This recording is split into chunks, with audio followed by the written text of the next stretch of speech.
Terima kasih buat Tuhan Yesus. Kita buka Alkitab kita di dalam kebenaran firman Tuhan, yaitu di dalam Injil Matius.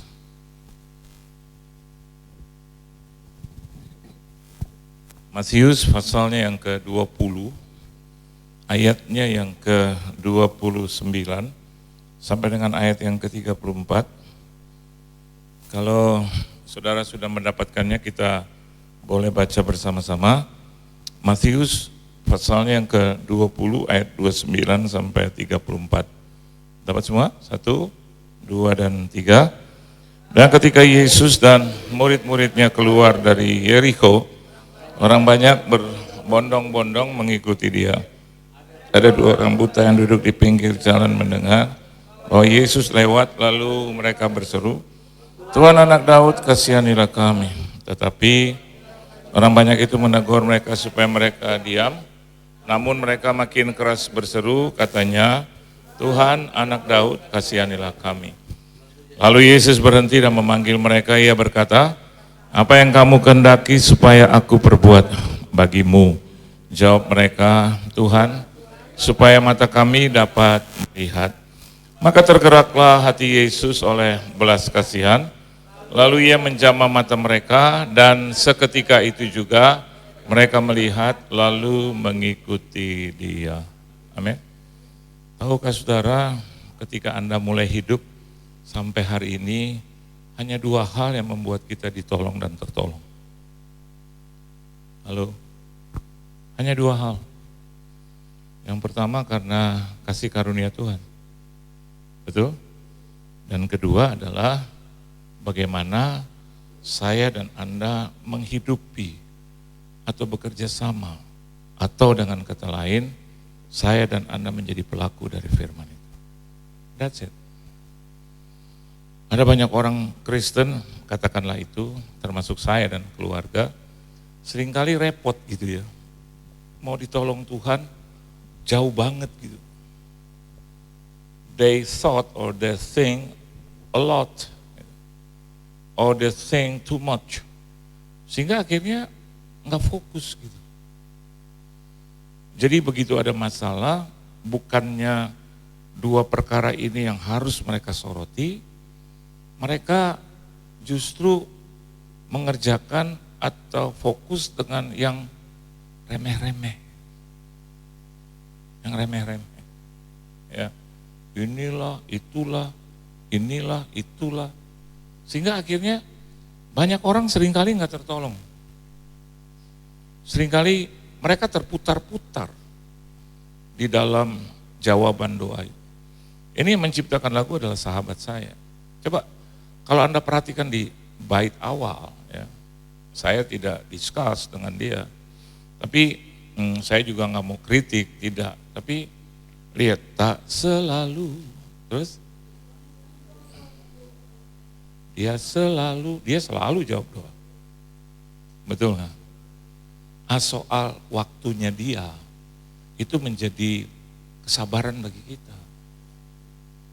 Tuhan tuh kalau kita berdoa dia jawab. Tapi persoalannya adalah dia jawab iya sesuai dengan kemauan kita, atau dia jawab tidak karena ada sesuatu yang lebih baik dari itu, atau dia tunda, atau dia katakan nanti dulu, supaya ada proses yang kita bisa belajar. If you ask me, atau Anda baca atau Anda bicara dengan Tuhan, dia akan bilang gitu, I always answer your prayers. Selalu. Hanya memang kedagingan ini, sudah, ya. Kalau dia bilang tidak, iya kan, masakan kalau kita mau punya istri muda, dia bilang iya. Enggak lah, betul ya? Ya. Alkitab bilang engkau harus bersukacita dengan perempuan atau istri masa mudamu, bukan dengan istri mudamu. Ya, itu 2 hal yang berbeda kan? Betul nggak? Hah? Coba kita lihat Amsal 5 ayat 18, coba. Kalau tidak salah itu ya. Coba Fan baca itu Fan, biar cepat. Amsal 5 ayat 18 ya. Eh, sendangmu bersukacitalah dengan istri. Terjemahannya nggak salah loh, kita suka tambahin, oh ini istri muda gitu.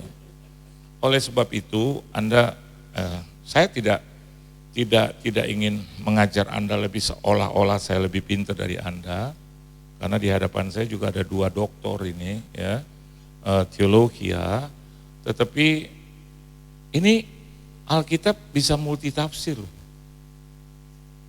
Setuju nggak? Bagi orang yang bercerai ya, mereka akan multitafsirkan ini. Kalau orang yang unholy dalam hidupnya, dia akan tidak menerjemahkan hal-hal yang berhubungan dengan kekudusan. Atau orang yang tidak biasa hidup kudus, dia akan tutup-tutupi dengan hal yang lain. Pujian, penyembahan. Padahal kalau kita baca dengan jelas, takut akan Tuhan itu suci. Halo. Jadi kalau Anda takut akan Tuhan itu suci. Jadi kesucian seseorang ditandai dengan hidupnya yang selalu takut akan Tuhan. Ya, masih banyak hal-hal yang multitafsir yang hari ini Anda lihat di media sosial. Ya, banyak orang yang seringkali ngomong kanan, ngomong kiri, dan dia punya hak untuk itu. Tapi kalau Anda tanya nanti ada kesempatan mendatang. Bagaimana Matius 7 kalau tidak salah ayat 21 sampai 23, ada satu ayat yang sangat menakutkan bagi kita.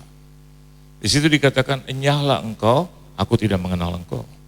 Padahal sudah usir kuasa kegelapan, setan segala macam. Ya. Ini kata ahli teologi ya katakan adalah salah satu ayat yang menakutkan. Bagi siapa? Bagi pribadi yang tidak menjadi pelaku firman. Ya. Kita boleh, maafkan saya, boleh bernubuat, kita boleh berbahasa lidah, berbahasa roh, bahkan kita boleh menyanyi memuliakan Tuhan. Saya 20 tahun worship leaders, jadi saya tahu gitu ya. Atau kita menjadi pemusik yang andal di ibadah, atau menjadi singer ya. Tapi saya mau katakan buat Anda itu belum cukup. Saya mau katakan the subject, the main point, we have to be a doer. Saya dan Anda harus jadi pelaku. Amin. Dia bilang enyah loh. Enyah. Jadi kalau saya katakanlah menikah dengan istri saya sampai selama-lamanya. Kata sendang di situ adalah fountain. Ya. Fountain artinya apa? Halo, air mancur. Jadi selalu ada kehidupan. Selalu ada air yang mengalir. Ya. Kalau saya dan Anda boleh belajar tentang hidup di dalam kekudusan. Nah kalau Anda tanya apa itu kekudusan, pertama adalah takut akan Tuhan. Ya. Bahkan Alkitab bilang hikmat itu, permulaan hikmat adalah apa? Takut akan Tuhan. Ya. Kalau saya takut akan Tuhan, saya nggak akan pukul ya. Ini istri saya. Ya loh. Walaupun kita gemes nih Pak ya, tadi kan ibu bilang, tapi suami gimana gitu. Memang rada-rada gemes gitu ya. Tapi kita tahan ya, tahan. Seumur hidup kita udah menikah berapa tahun? 32 ya, mau 32. Saya pacaran 8 tahun, berarti 40 tahun. Saya nggak pernah pukul ya. Saya nggak pernah bahkan dorong dia. Jangankan pukul, ya. Saya nggak pernah keluar kata kotor. Walaupun memang di sini suka ada banyak nih ya, suka mau, tapi kalau kita bisa tahan, saya yakin dan percaya ada 2 anak saya di sini, maka hidup kita pasti bukan hanya diberkati lah dalam segala hal. Tuhan akan beracara ya. Oke, jadi hubungannya dengan ini apa? Adanya apa? Orang yang berharap, takut akan Tuhan, menyembah Yesus, maka dalam hidupnya selalu keluar puji-pujian. Oleh sebab itu, saya respect dengan tadi saudara-saudara yang boleh menyanyi. Kata memuji, menyanyi seperti itu nggak gampang. Saya lihat itu mulut-mulut sampai gemeter. Gitu nggak gampang. Ya. Banyak penyanyi handal, tapi sedikit pemuji yang handal. Jadi when you singing, ketika kita bernyanyi untuk Tuhan, kita sedang menyembah Dia. Kita sedang melakukan something big, sesuatu yang besar. Saya bawa ayat ini karena malam ini malam sejuta pujian. Jadi tadi 1 apa 2 lagu belum cukup loh Bu. Mana sejuta gitu ya, sejuta ya. Nah, Anda lihat di sini bagaimana 2 orang buta ini tertolong, being helped by God. Ditolong. Kenapa? Hanya 2 kali. Tadi nyanyi sekali apa 2 kali? 2 ya Pak? 2. Jadi udah memenuhi quorum. Ditolong oleh Tuhan. Amin. Ya. Coba Anda lihat ya. Ayat yang ke-31 bilang begini, tetapi orang banyak itu menegur mereka supaya mereka diam. Titik kan? Itu satu hal kan. Teguran itu satu hal. Tapi apa yang dilakukan 2 orang buta ini makin keras. Jadi tadi saya lihat ada seseorang yang terlambat ya. Ini di depan ini saya lihat enggak menurunkan tensi tapi lebih keras. Akhirnya itu yang terlambat bilang, puji Tuhan pokoknya gue dapat amin. Gue masih keburu dapat amin. Gitu ya. Even amen itu ya. Tapi udah terlibat gitu loh saudara ya. Ya kan? Betul? Nah hari ini Anda lihat 2 kali. Saya enggak tahu apakah being counted yang ketiga, keempat atau kelima. Tapi di sini Alkitab bilang 2 kali. Pertama, mereka cuma bilang gitu, sederhana. Jadi kalau Anda mau berdoa, memuji, menyembah Tuhan, sederhana aja. Tadi lagunya sederhana.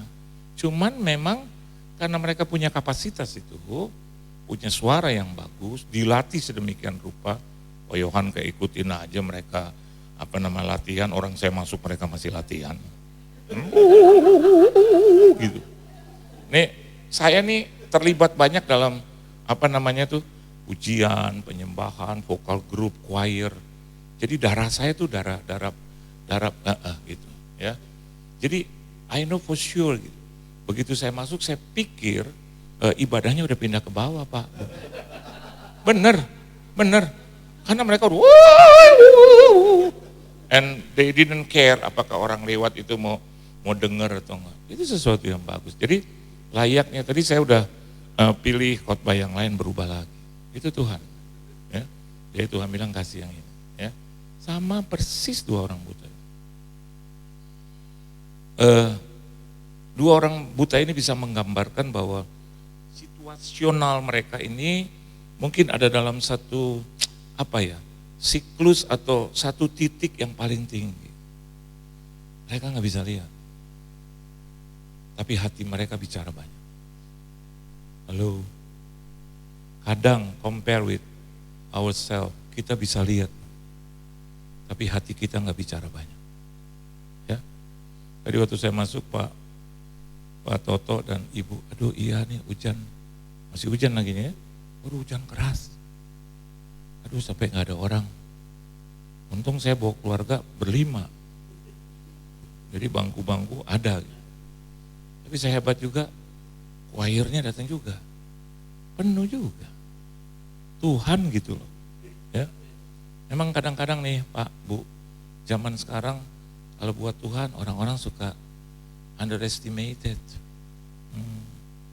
Suka nanya, emang ada makanan? Aduh. Karena mereka hidup untuk makan sih ya. Ya, sebenarnya kan makan untuk hidup gitu ya. Hidup untuk makan. Terus mereka tanya, siapa artisnya? Udahlah zaman dulu itu ya. Mungkin zaman saya waktu umur 8, 9 tahun. Zaman sekarang artisnya nggak pernah berubah Pak Bu. Yesus. Nama yang indah. Artis-artis banyak yang udah mati loh. Yesusnya nggak mati-mati ya. Tetap aja sekali aja tapi dia naik lagi kembali ke surga ya. Nah, jadi mereka hanya bilang apa di situ? Coba Anda lihat di situ. Apa? Jesus as a son of David, have mercy on us. Jesus, son of David, have mercy on us. 2 kali aja. Tapi hebatnya nih, maaf bukan menyinggung kita, dia dijawab. Kita kadang udah 2 bertahun-tahun, kayaknya nggak dijawab-jawab. So, something wrong, ada sesuatu yang salah. Kenapa? Doa kita itu tidak memakai istilah Bapak dan Ibu berdua sejuta pujian. Doanya yang cuman rutin. Apa yang kami panggil namanya. Saya sakit pinggang nih Tuhan, pinggang. Nama Yesus. Amin. Padahal kata yang dua kali artinya tetap continue. Tanpa henti. Kalau orang tanya, saya sering kali ditanya, Pak Pendeta sampai kapan kita harus berdoa? Sederhana, sampai ditolong. Kenapa kita harus hentikan doa kita? Saya punya penyakit pinggang sampai ditolong. Saya bilang sama Tuhan, orang tua saya dan seluruh keluarga saya udah mau gotong saya ke rumah sakit. Saya bilang, no. He promised me already bahwa saya tidak akan pernah ke rumah sakit. Ya, dia insisted me untuk become hambanya. Saya bilang oke, kalau saya jadi hambamu. Saya bilang sama ibu saya harus punya kriteria. Ibu saya bilang, apa kriteria? Saya punya syarat, sombong ya. Sama Tuhan saya punya syarat. Tapi jujur Pak, Bu, 7-7-nya Tuhan penuhi. Saya bilang kalau saya jadi hamba Tuhan full timer, kan kau yang pilih Tuhan. Tolong, gitu. Saya cukup. Iya dong, saya nggak mau ketok malam-malam ke rumah Pak Toto Pak. Halo Pak Toto, iya. Pak Toto, atau WA, bisa pinjam 200.000 dulu nggak Pak Toto? Tolong. Saya nggak mau gitu, hamba Tuhan gitu. Karena dulu saya pengusaha, banyak hamba Tuhan datang ke saya. Dan saya bilang, saya selalu tolong, bukan saya Tuhan dalam saya. Jadi saya pikir gini, buat apa sih jadi hamba Tuhan kayak gini? Cuman bisanya tolong dong Pak, tolong. Saya keluar uang, sampai bos saya keluar. Sampai bos saya bilang, ngapain ya? Jadi kekristenan cuma, oh enggak salah. Saya bilang bukan kekristenannya, tapi memang oknumnya pribadi. Nah, saya bilang sama ibu saya, kalau kau dengar itu suara dari sorga, maka tolong juga penuhi kebutuhan-keperluan saya. Nah, saya bawa 5 saksi. Yang pertama ini dulu ya, cukup? Cukup atau limpah? Ya, kita menikah pertama kita tinggal di mana? Oh, ukurannya cuma segini Pak, ini panggung ini. Benar, ini meja, duduk. Saya nggak bisa duduk jadi di lantai. Terus semuanya dekat Pak. Ya. Pintunya di sini, ya, itu exhaust kipas angin. Udah. Tapi hebatnya Tuhan bentuk kita di sini. Enggak ada yang namanya tuh beklai sampai ngomong kata kotor. We have been passing through. Ya. Kita udah lewati itu dan sedang masih. Enggak ada kata cerai. Karena for me, karena bagi saya seorang hamba Tuhan, ya namanya hamba Tuhan, Tuhan yang akan sertai pernikahan ini. Sampai hari ini. Ya buat apa saya ngomong tentang Tuhan, tapi begitu saya ngomong tentang keluarga, saya harus putar ke kiri dan ke kanan. Kayak tadi itu lagu tuh Bu, putar ke kiri, ya kan? Saya harus harus saklek juga di hadapan Tuhan bahwa Tuhan akan menjawab pernikahan kita. Ya. Anak saya sudah menyelesaikan S2 dan sedang ke S3, ya. Dan dia sudah lulus juga S2. Dia S2 terakhir di di Boston, di Harvard Business of School, ya. Dan dia dapat cum laude di situ. Dan ini untuk S2-nya di sekolah teologi, dia yang minta, Tuhan yang bilang. Jam 2 pagi dia datang ke kamar saya, kata Tuhan panggil dia. Saya pikir mau mati gitu, ternyata bukan. Untuk jadi seperti saya kan nggak mau begitu bahwa nanti dia datang atau melayani Tuhan terus hanya karena lihat saya di usia-usia senjam sebelum mereka menikah. Saya bilang jadi hamba Tuhan gak gampang. Pokoknya jangan jadi munafik. Kamu harus bersedia. Dia bilang kalau Tuhan kirim saya kemanapun, ke negeri manapun, daerah manapun aku akan datang. Ya udah, I will test you on this. Tuhan akan menguji engkau dan dia juga bisa pass teologi dengan summa cum laude, ya. Dan dia selesaikan begitu cepat. Dan sekarang dia jadi salah satu pengurus dari sekolah teologi itu. Nah, dari sini kita bisa melihat ternyata di dalam perjalanan hidup saya itu saya dipimpin oleh Tuhan untuk selalu melakukan ini. Pujian dan penyembahan. Benar. Itu senjata yang hebat. Ya. Dulu lagunya sederhana Pak, Bu. Haleluya. Ya. Jadi kalau Anda ingin mau jadi penyembah, jangan pakai lagu-lagu sulit. Give thanks with a grateful heart, ya. Kan sendiri gitu. Ntar takutnya ayat kata-katanya lupa. Akhirnya dudu gitu. Tuhan bilang lo yang beneran gitu. Udah yang muda-muda ya. Tadi saya lihat ibu Dewi ya. Itu nyanyi yang lagu-lagu dulu ya. Nggak mau berusaha untuk lagu-lagu ya. Of the goodness of God gitu ya. All my life you have been faithful. Dan itu memang harus disiapkan dengan baik. Seperti tadi choir atau vocal group atau paduan suara. Tapi kalau kita sendirian sama Tuhan, sikat bos. Lagu-laguku tak dapat jalan, masih oke, di sorga oke. Dan jangan Anda pikir bahwa sorga itu kelihatan kekurangan kata-kata, ini lagu apa ya? Terus aduh malaikat sebelum kita lahir dia udah ada, betul nggak? Jadi Tuhan bilang ini lagu-lagu Indonesia ya. Jadi ada banyak lagu-lagu yang kata dulu mama saya bilang, kalau kamu menyembah ya yang sederhana aja. Lihat, mereka menyembah dengan sederhana. Jesus son of David have mercy on us.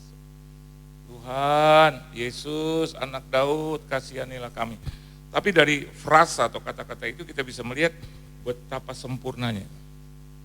Dia bilang pertama apa? Jesus. Betul? Amin. Terus dia bilang son of David, artinya raja, ya. Kasihanilah kami. Kenapa? Dia yang berkuasa untuk bisa memberikan kita iba. Hanya dia yang bisa lakukan. Menempatkan kita sebagai di posisi yang memang menjadi hamba, menjadi umat, menjadi anak. Dan dari kata-kata ini saya bisa menerjemahkan 4 perkara. Coba Anda lihat di ayat 30, baca sama-sama. Ya, baca sama-sama ya. Yuk, Pen baca tuh ayat 30 ya. 1, 2, dan 3. Yang duduk di pinggir jalan mendengar bahwa Yesus lewat, lalu mereka berseru, Tuhan anak Daud, kasihanilah kami. Ya, ada berapa orang di situ? 2 orang buta. Ada dalam bahasa kalau kita lihat begitu sempurna itu, ya ada kata ada, there, ya ada 2 orang. Bahasa Inggris itu rasanya lebih komplit dan perfect. There were, ya there were. Itu membuktikan lebih dari 1. Ya, kenapa 2 orang itu ada di situ? Dilengkapi dengan kata ini, there were 2 blind men. Jadi kenapa kita harus memuji dan menyembah Tuhan? Bukan karena supaya harta kita bertambah atau ya segala macam. No, tapi yang pertama karena kita merasa kemampuan kita terbatas. Setuju nggak? Ya. Untuk menghadirkan jiwa-jiwa Pak Toto dan Ibu Dewi tahu. Ya, kalau bukan karena Tuhan, susah. Tadi aja Pak, hujan udah besar, saya tertahan di restoran kafe sementara karena kita datang kecepatan. Kita tahu ini Cibubur, saya di Kelapa Gading, ya itu bisa kalau kita berangkat jam 5 sore, nyampainya setengah 12 malam, gitu, ya. Karena saya tahu itu, ya. Jadi kita datang aja jam 2, jam 3. Nah, ternyata kecepatan. Kita lewat sini masih ketutup gitu ya. Kan saya pikir ada kafe, ya udah saya telepon janjian sama teman, dia punya pedicure, manicure, dia punya kafe, dia punya salon, dia juga punya gunting rambut. Tapi saya bilang saya cuma mau kopi aja duduk dengan kalian sambil 6:30 gitu saya tunggu ya. Dan waktu 6:30 lewat 10 saya ke sana. Saya pikir cuma 2 menit, cuman sini di seberang itu ya. Ternyata saya udah paling berdosa, kenapa saya udah dari jam 3, kenapa saya jalan dari sana 6:30 lewat 10 gitu ya. Ternyata belum ada orang, saya puji Tuhan juga, oh haleluya ya. Akhirnya saya duduk di sini ya. Dan satu hal, kemampuan kita terbatas. Kita predik begini begitu, ternyata nggak terjadi. Ya. Kita pikir harta kita hebat, kemampuan kita hebat, pengalaman kita hebat, ilmu kita hebat. No. Tuhan selalu mengajar kita. Bahkan dia bisa mendidik kita bahwasanya kita adalah just a simple man. Ya, kita orang biasa. Ya, kalau sampai dapat harta, dapat kedudukan, itu semua karena kasih karunia Tuhan. Betul? Jadi kenapa kita harus berdoa dan memuji Tuhan? Tahukah saudara? Kemampuan kita terbatas. Oleh sebab itu, orang-orang yang punya kemampuan terbatas layak untuk selalu hidup dalam pujian penyembah. Anda bisa kembalikan jasa Tuhan dari mana? Kalau hanya cuma kembalikan dengan harta, sekarang lagi ribut di luar media sosial tentang perpuluhan. Ya kan? Padahal saya sedang berpikir begini, kita pun kalau beri perpuluhan, itu baru mengembalikan, belum berkorban. Halo, ya kan? Kan dia bilang bawalah persembahan 1/10, karena itu bagian Tuhan. Gitu. Tapi masih aja, padahal kita masih lebih bagus. Walaupun memang orang-orang bilang agak mahal di tetangga 2,5%, kita 10%. Ya, ampun deh, soal-soal begitu. Banyak teman-teman saya mempersoalkan perpuluhan, tapi ketika dia kena penyakit, ya, nih kemarin saya baru mengunjungi dua teman. Yang pertama sudah stadium 4 plus cancer. Nah di situ kita bisa lihat bahwa uang nggak ada arti. Jadi hanya bilang, Pak Pendeta kalau bisa doa, dan kalau izinkan Tuhan bisa menyembuhkan, udah berat bos, 4 plus. Saya bilang, kalau saya Tuhan, ya saya kabulkan. Tapi I'm not God. Ya. Oleh sebab itu, saya sih nggak menghimbau ya, tapi saya hanya menyatakan firman Tuhan. Masih hidup, masih sehat, ibadah jangan tidur. Halo.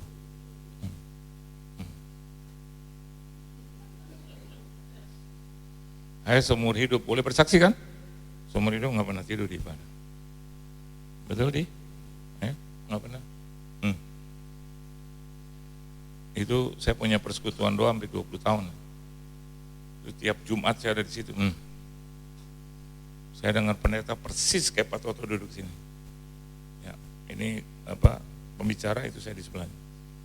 Terus begitu puluhan tahun. Mama saya bilang, jangan pernah tidur di ibadah. Takutnya Tuhan bilang, lo udah capek hidup. Ntar malam nih, ke besok pagi. Iya loh, I'm telling you the truth. Ya, kadang-kadang kita suka underrated. Ya, Anda tahu apa tuh? Merendahkan, gitu, menyepelekan. Ya. Enak aja. Gitu. Takutnya malaikat foto. Sekarang kan tadi kan Pak Toto kan foto-foto kan. Untung kan kita nggak tidur loh, ya kan. Kadang-kadang Pak Toto kita lagi. Waduh, viral itu sudah di mana-mana viral. Benar, malu loh, ya. Malu, ya. Kadang-kadang kalau kita lebih takut dengan manusia yang bawa sekarang handphone daripada Tuhan. Sebenarnya katanya dia bilang malaikat Tuhan ada di mana-mana. Betul. 2-3 orang berkumpul dia hadir loh. Berarti dia hadir di sini. Kita so jago. Alasannya banyak bu. Oh diabetes lah. Terus capek. Tidur dong kalau capek di rumah. Begitu di sini gini. Saya suka lihat ini bapak yang terlambat ya. Melotot ya dengar firman. Pak diberkatilah bapak ya. Dia sebenarnya bisa begini, sudahlah kan gitu kan orang Batak. Bapak Batak bukan? Batak. Tuh benar kan? Saya punya banyak teman Batak, tadi malam kita kumpul sama pengacara-pengacara. Terus begini nih Pak, sudahlah ya. Udah terlambat lagi aku situ lagi, sudahlah. Diwakili saja sama suara malaikat lah gitu. Enggak loh.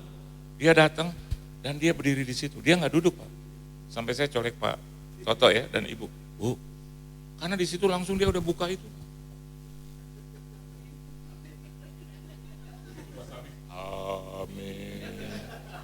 Yang penting dia ikut gitu ya. Nah pertanyaannya begini, dia udah berlelah-lelah sampai di sini Pak, macet kali saya nggak tahu.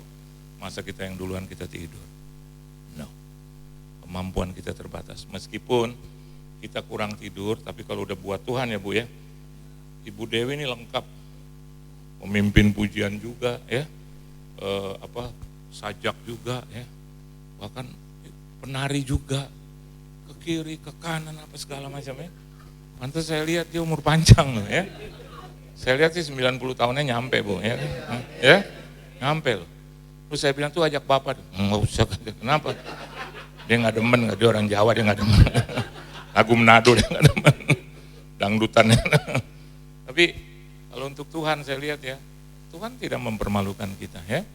Tadi saya pikir saya khotbah pun depan keluarga dan ibu bapak saya siap, benar. Anggap aja kita di 4.000 orang, betul nggak? Ini kan tergantung di sini, karena peperangan dimulai dari pikiran. Yang kedua, coba baca ayat 31. Simpan di loh hatimu yang terdalam. Kenapa kita harus memuji dan membesarkan nama Tuhan? Bahkan paduan suara ini sampai eksis sampai hari ini, karena kemampuan dia terbatas. Oleh sebab itu mereka latihan. Kalau mereka jago banget, cuman di bawah sedikit, di bawah, saya yakin apa mereka nggak latihan. Tinggal mau lagu apa, ya kan? Karena mereka tahu supaya jangan false, betul? Tiba-tiba naik, turun, hancur itu, ya. Dari bagus, tuh hancur, satu aja. Semuanya ada suara 1, 2, 3, 4, 5 gitu ya, ada 5. Ini suara yang nggak jelas, hancur itu. Ya. Oleh sebab itu mereka terus latihan. Kita juga harus latihan terus. Latihan untuk ya, tadi pemimpin pujian itu ibu, saya pikir nih ibu kayak umur 20-an. Suaranya bisa melengking apa gitu. Gitu. Ya. Padahal kalau kita lihat dia punya performance sih, kayaknya suaranya tinggal setengah gitu. Enggak lah. Saya tanya sama bapak, Pak itu mantan jandanya Pak Judedi Salat? Bukan katanya bukan. Ya. Hampir mirip ya. Yang kedua, Fan baca 31 ya. Apa dibilang di situ? Oh.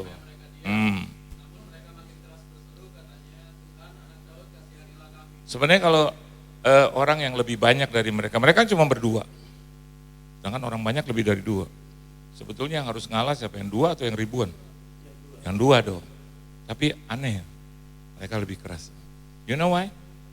Karena mereka tidak mengerti apa yang akan terjadi atau sedang terjadi. Banyak hal yang kita tidak mengerti. Halo, ya? Kenapa begini? Kenapa begitu? Seorang ateis pernah bertanya begini, kau percaya Tuhan? Iya. Kalau kau percaya Tuhan, kenapa sampai hari ini masih ada yang jahat? Tuh, ya. Jawabanmu apa? Seorang ateis pernah bertanya begitu di Amerika. Kalau kau percaya adanya Tuhan, kalau kami tidak. Karena kalau masih ada, kalau kau percaya Tuhan berarti kan dia baik gitu ya. Kan dia he's so good gitu. Tapi kenapa sampai hari ini masih tetap ada evil, ada kejahatan? Nah, dijawab oleh seorang hamba Tuhan bilang begini, dari mana kau tahu bahwa itu kejahatan? Kalau itu kejahatan berarti pasti ada kebaikan. Betul ya? Dan kebaikan itu adalah Tuhan. Nggak mungkin ada yang lain. Karena kita percaya bahwa ada jahat, ada yang baik.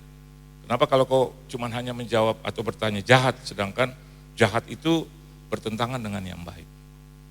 Nah, kami percaya kepada Tuhan yang baik. Dia percaya akan kebaikan. Oleh sebab itu, kalau sampai hari ini masih ada kejahatan, saya mau katakan buat saudara, disitulah peran Tuhan untuk saya dan Anda bisa memilih yang benar, ya, memilih yang benar.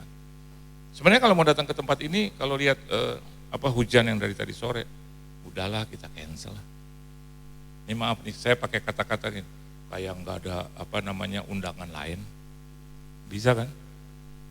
Kalau cancel juga saya yakin Pak Toto dan Ibu Dewi akan mengerti itu. Tadi aja waktu saya datang, Pak, ya, hujan ya, macet ya, iya, gitu. Saya juga bisa WA, Pak macet ya, maaf nih Pak, 1000 maaf, tolong ya. Paling saya yakin dan percaya kalau nggak Bapak, Ibu yang firman, ya kan? Pasti, apalagi mereka rame-rame, ongkosnya aja udah berapa? Loh iya dong, kalau satu orang kan masih mending, kalau beramai-ramai, hitung tuh 8. Tapi saya yakin mereka nggak hitungnya di situ. Ya. Kalau orang tanya, ngapain lo kesini?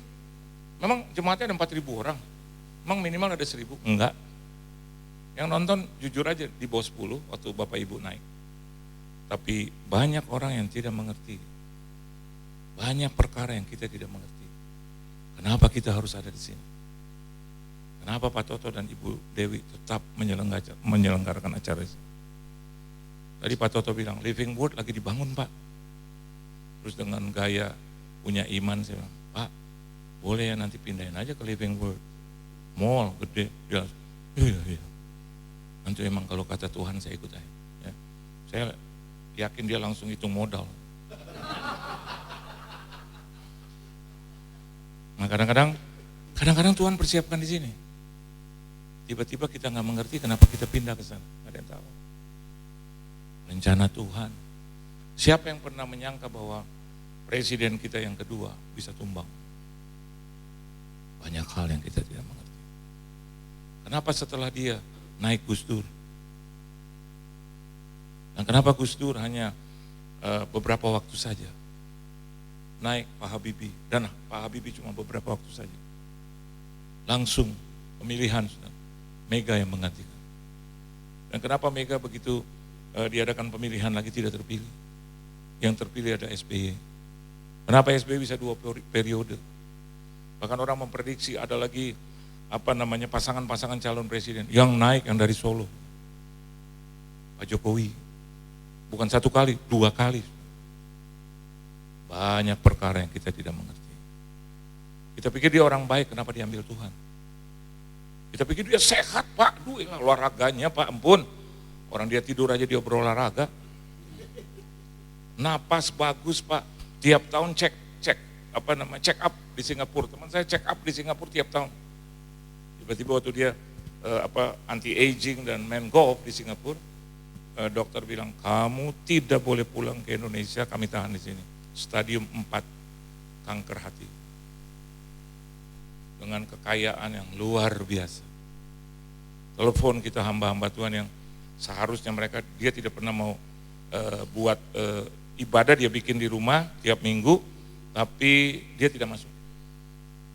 Saya suka tanya, brother kenapa nggak masuk? Ya sudah Jo, anak Manado. Sudah Jo, kirim salam for Jesus. Jadi bro di mana? Sudah Jo di sini. Biar ngana-ngana semua ngoni semua masuk. Kenapa saudara? Underestimate. Dia nggak tahu, dia pikir dia bisa hidup 100 tahun lagi. Dia pikir hidupnya berlalu akan dengan tenang. No. Begitu dia dapat cancer stadium 4+, matanya melotot sepanjang hari. Seolah-olah hari ini dia dipanggil Tuhan. Dia telepon istrinya. Dan dia bilang, coba seberapa banyak mama kenal itu hamba-hamba Tuhan yang pernah khotbah di sini, kumpulkan mereka. Kitalah dikumpulkan, salah satunya ada saya. Dan Tuhan beri kesempatan 1 tahun, dia hidup. Dari gak bisa nyanyi, cuman bisa nyanyi 1 lagu Pak, karena gak pernah datang ke kebaktian. Tahu lagunya? Ku tahu Bapa peliharaku. Tahu gak Pak Bu? Itu masih pakai yang baik, itu nada yang baik. Dia hanya cuma 1 nada. Ku tahu Bapa peliharaku, dia baik, dia baik. Saya bilang, bro, nyanyi nggak begitu? Bagaimana dong? Coba ajari saya. Sampai hampir 1 tahun, dia bisa. Waktu saya cuci tangan, saya bilang, terima kasih. Banyak hal yang saya tidak mengerti. Kenapa harus saya yang tanggung keluarga saya? Banyak hal yang saya tidak mengerti. Ternyata saya harus jadi hamba Tuhan. Kenapa saya harus jadi hamba Tuhan? Banyak hal yang saya tidak mengerti. Ada ratusan teman-teman saya jadi anak-anak Tuhan. Saya nggak tahu kenapa saya jadi hamba Tuhan. Bahkan kenapa sampai hari ini di Ibu Dewi dan Pak Toto. Nanti kita akan tahu kenapa. Dan yang ketiga, coba yang terakhir. Coba lihat ayat 32. Ya. Baca sama-sama ayat 32. Pen. Lalu Yesus berhenti memanggil mereka, katanya. Dia kata, apa yang kamu kehendaki supaya aku perbuat bagimu. Lihat, Yesus. Kalau Anda perhatikan di ayat awal, lalu Yesus berhenti, ya. Lalu Yesus berhenti. Berarti sebelumnya jalan. Ada waktunya dia berhenti buat kita. Amin. Iya. Lalu ia berhenti dan memanggil mereka. Lihat. Lalu Yesus berhenti, ya. Terus memanggil mereka.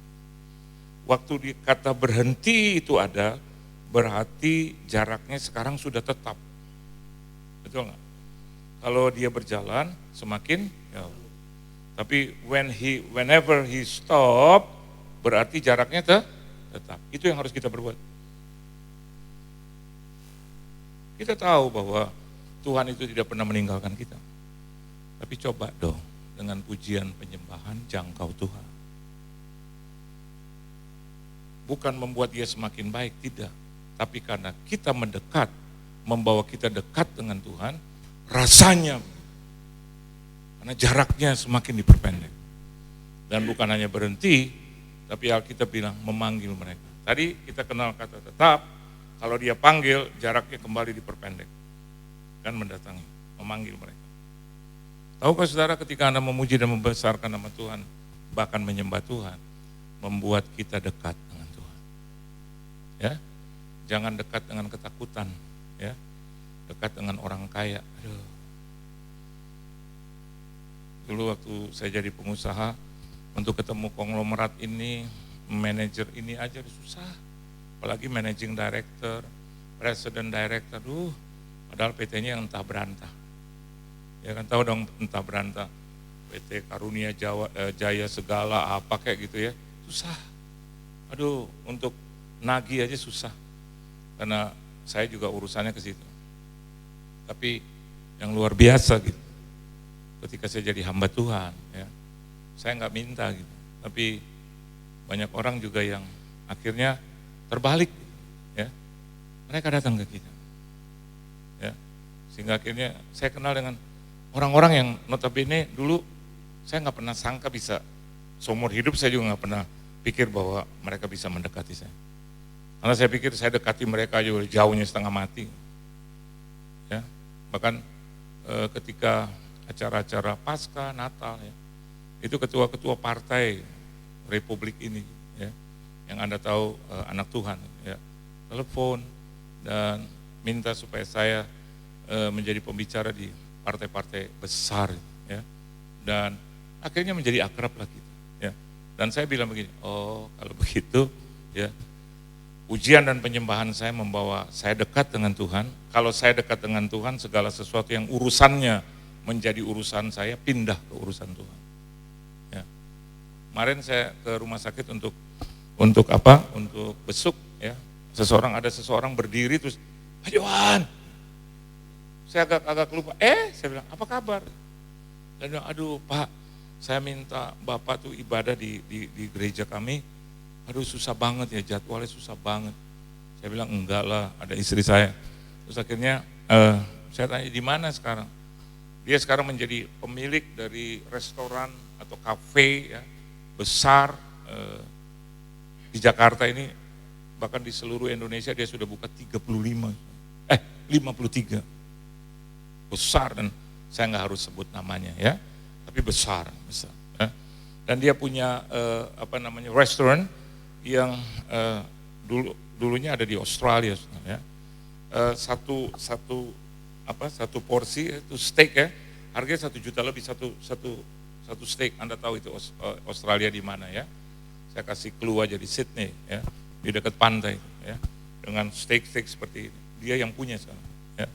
Itu 1 jutaan lebih. Dan dia punya satu lagi perusahaan yang urusannya dengan makanan Jepang, ya. Dan dia punya 2 itu, ya. 3 untuk urusan steak, 53 untuk kafe, dan 2 itu untuk restoran Jepang yang besar. Dan dia sedang bangun di Gunawarman, dan Anda tahu nanti. Dan hebatnya dia bilang begini, Pak, nanti Bapak yang doa ya untuk kafe. Saya lihat begini, iya, kalau Anda dekat dengan Tuhan, Anda jangkau dengan pujian dan penyembahan, bukan Anda cari berkat yang mendatangi Anda. Benar, ya, berkat yang mendatangi Anda. Untuk menyekolahkan mereka kan nggak gampang, ya. Saya nggak punya deposito, saya pernah ngomong di sini 0,0%, saya nggak punya tabungan saya itu keponakan istri saya yang pegang, ya. Kadang dia punya tagihan yang begitu besar, kadang nggak seimbang dengan apa yang saya punya gitu di tabungan itu. Tapi saya jadi hamba Tuhan hampir 45 tahun melayani, maksud saya. Tapi saya full timer itu 30 setelah pas saya menikah 32 tahun. Dan saya lihat Tuhan tidak pernah tinggalkan. Yuk, bayangkan dari jam 12 malam sampai jam 4:15. Ada banyak orang bilang, Pak kok gampang amat? Enggak gampang.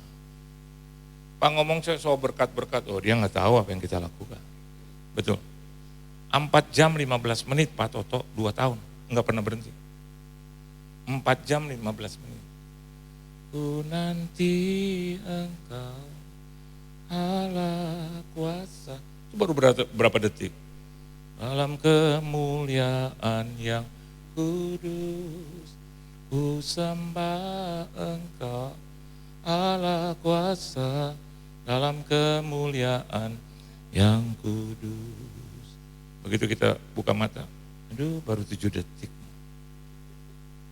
Gimana sampai ke fase 4 jam 15? Masalahnya gede Pak, utangnya banyak, gak punya rumah, kos, masa saya balas dengan Tuhan bilang terserah lo, pilihan ada pada kita. Tuhan udah kasih lihat wadahnya, pujian dan penyembahan. Yuk terus. Dan 3 menit yang terakhir, coba lihat ayat 34. Nah, tergeraklah hati Yesus. Jadi bukan tadi saya bilang, bukan kita yang menggerakkan, tergerak. Betul, tergeraklah. Kalau Yesus nggak punya hati baik, nggak akan pernah terjadi apa-apa. Tapi yang kedua, terjemahannya tergeraklah. So there was something big coming outside, coming from outside. Ada sesuatu yang menggerakkan hati Tuhan. Amin. Terus, maka seketika itu juga, at first glance, ya, dalam kedipan mata, sembuh. Yang keempat, masih ada mujizat dalam pujian penyembahan. Ya. Waktu awal saya jadi hamba Tuhan, pertama ternyata ada KKR. Gembala saya kasih saya, dia mau supaya saya maju. Ternyata begitu saya lihat, ampun Tuhan. Dia bilang kebaktian remaja, ternyata kebaktian umum, kebaktian kesembuhan rohani. Dan dia tinggalkan saya begitu saya dengan istri. Saya bilang keliwatan nih gembala. Saya udah marah-marah keliwatan. Saya masuk ke WC, saya bilang, udah gue gak mau nih, saya udah, itu apa? I feel God. Saya bilang enggak udah keliwatan nih gembala, gue emang keliwatan dia. Dia jebak gue keliwatan. Kata istri saya, udahlah Pak, tetap kuat dalam Tuhan. Lo cuman istri, tapi gue yang khotbah di atas ya. Lo mau gak gantiin gue? Dia bilang, udahlah Pak. Saya masuk saudara, muka-muka begini semua. Maaf, katakanlah Pak Toto, saya gantikan gembala saya Pak Toto. Dia pendeta terkenal. Iya, di Jakarta, di Indonesia sangat terkenal. Dia dipakai Tuhan dengan kesembuhan yang luar biasa. Bayangin saya masuk di gereja yang jumlahnya 1.000 orang. Anak muda, pakai jeans, pakai kaos, pakai jas. Dia bilang kebaktian remaja, Toto jadi kebaktian 1.000 orang. Kita kurang ajar loh, ya kan? Maksud saya bilangin dong, biar gue bersiap gitu kan. Begitu saya dikasih di depan, gak ada minum, gak ada apa semua. Ya mereka underrated, underestimated. Saya dan wakil gembala sidang angkat kaki ke muka saya. Kalau kita ikut, ya kan Batak, Ambon, Manado, kita tendangnya itu kaki ya kan. Terus kita jalan udah, betul gak? Saya bilang, mah ini orang nih udah kecil lagi, belagu lagi ya. Gue mau bilang sama dia, saya nggak mau khotbah di sini Pak. Saya diundang, disuruh sama gembala saya. Saya nggak mau jadi pendeta dari dulu, saya nggak mau. Tuhan bilangnya, kok lu jadi marah-marah sih? Terus saya duduk ke WC lagi, bolak-balik. Tiba-tiba dia ada seseorang datang berlutut di sana. Pak, Bapak namanya siapa? Saya bilang Yohan. Terus tolong Pak panjangnya, Yohan L aja. Karena saya nggak mau sebut nama L di belakang. Terus dia bilang tolong Pak, untuk urusan ke sekretariat, L ini siapa? Temuin dong, karena waktu itu saudara saya lagi terkenal banget. Jadi saya nggak mau juga ya kan, seolah-olah gitu dompleng. Jadi saya bilang udahlah L, mau sebut lancang kayak ya kan, lontang lantung kayak ya kan. Terus dia bilang, Pak lu mau ini? Oh, ada hubungan apa ya sama pendeta? Ya lihat, saya juga nggak mau, tapi karena kebenaran saya ngomong. Memang benar kita saudara. Bapaknya dia sama bapak saya sepupu. Opanya dia sama opa saya kakak adik. Udah jelas ya?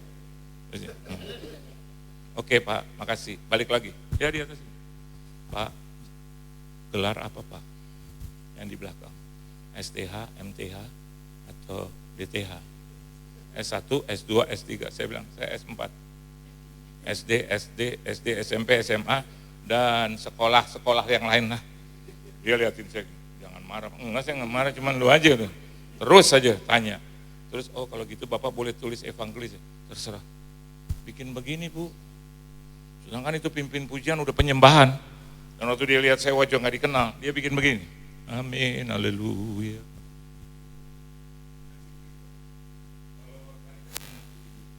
Pujian penyembahan dulu, mari, gitu kan? Ini enggak.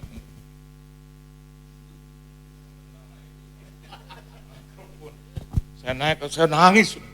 Ambil jalan, saya nangis. Jangan permalukan saya Tuhan. Begitu saya naik, saya gemeter gitu.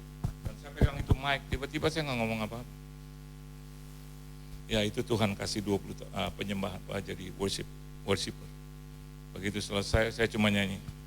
Yesus, Yesus, Kau berarti bagiku. Oh Yesus, Yesus, Kau segalanya bagiku. Sementara pemain musik cari nada. Bukan cari Tuhan, cari nada dia. Yesus, Yesus, Kau berarti bagiku. Oh Yesus, Yesus, Kau segalanya bagiku. Ternyata penting itu 2 tahun 4 jam setengah. Di situ saya langsung masuk. Haleluya, haleluya. Kau baik untuk selama-lamanya, Kau baik. Haleluya, haleluya, haleluya. Jangan permalukan aku Tuhan. Jangan Engkau merendahkan aku. Haleluya, haleluya. Kau pilih aku dengan sempurna. Haleluya, haleluya. Kau tolong jemaat-Mu yang hadir di sini. Tiba-tiba itu roh nubuatan datang. Dan saya bilang ada seorang perempuan, anak muda yang telah melakukan hubungan seks suami seperti suami istri. Dia boleh maju ke depan. 2 hari atas dia teriak, wah, wah. Nah tadi dia lari, wah, wah. Saya juga kaget. Ternyata ada ya gitu loh. Saya, oh Tuhan ada. Dan dia di situ manifestasi, wah, wah, wah. Terus tiba-tiba saya bilang, ada seorang bapak di sini, penyakit jantung sudah stadium yang parah, dia boleh maju ke depan. Oh itu bapak, bapak. Lama-lama saya kok jadi makin banyak ini tuh. Gue tunjuk 1, kenapa 4, 5 yang maju. Dan saya bilang ada orang penyakit diabetes juga, seorang ibu dia boleh maju ke depan, maju. Akhirnya hampir semua mau maju. Begitu saya buka mata, banyak banget. Saya bilang tetap di tempat dudukmu, yang tempat kau duduk, yang tidak dipanggil jangan maju. Dan selesai, kita doakan selesai, mau khotbah sudah 15-20 menit. Saya khotbah cuma 10 menit. Dan saya khotbah Jesus walks on the water. Saya hanya terjemahkan in dan on. Jesus not walks in the water, but walks on the water. Berarti dia berjalan di atas. Selesai, turun. Wah itu Mbak, kembali lagi ke istri saya. Mbak, Bu, minta tolong jadwal setahun. Istri saya bilang, coba tanya Bapak. Dia ke saya, Pak jadwal setahun. Saya bilang, penuh. Padahal kosong semua. Dan puji Tuhan apa yang saya katakan. Penuh. Dia, tapi Pak tolong Pak, karena gembala semua pengurus minta. Saya bilang, nanti besok saya telepon. Istri saya bilang, kenapa kau bilang penuh? Biar aja, biar besok dia telepon. Malam kita doa Tuhan, biar dia telepon Tuhan dalam nama Yesus. Karena jadwal kosong. Dan sampai hari ini, bahkan sampai tahun depan, 2024, enggak ada satu pun hari Minggu kosong. Saya bilang gini, Tuhan itu baik. Belajar untuk tetap memuji dan menyembah Tuhan. Beri tepuk tangan yang meriah buat Tuhan.